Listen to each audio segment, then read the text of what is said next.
very important. I realize at this particular stage of my life, I don't sweat too much with small stuff. I know that sounds like, what is she saying? If we have to talk about too many things all the time, repeating, I think I keep quiet and I ask the Lord, what do you want me to do here?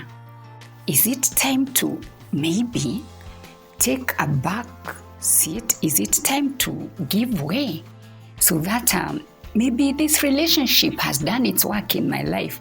So instead of us, when you meet with me, you don't get something from me because you only see bad from me. Or when I meet with you, I provoke you to bring out your negative instead of me provoking you to bring out the good works. The Word of God says we provoke each other to good works. If I am the kind of a person that when I appear in your life, you just feel like your emotions are coming up negatively, probably you need to pray for me. Maybe you have finished your work in my life and it's time that you allow me to just also reflect in my life, to seek the Lord so that I don't always let you feel bad. We can help a lady like us somewhere. We can help a family like yours and mine somewhere. We can pray. Even if somebody is talking to you and you're feeling they are off, you can say a prayer about yourself and your response to them. Or you can also wish them well because you know they are coming from where you have come from. So when they're talking and you're thinking, we are not headed anywhere, you can actually spend that moment in saying a prayer for them. So do not feel bad if someone is talking to you and you don't have a response. But also, let your non-response not be rude. Let it not be negative and let it not actually end up not adding value to them. I am more intentional on my journeys nowadays. If I say, let's say, for example, someone calls me, and this happens all the time, even in your life. Somebody looks up to you and they make a call and they tell you, hey, I would like us to work together. You say yes, even though you know you're extremely busy. Call that person, find out from them, how would you like us to go about this? Like I told you, I'm learning also. And in psychology, you learn also to give someone their own space. Maybe when they called you, they had not yet fully made up their mind.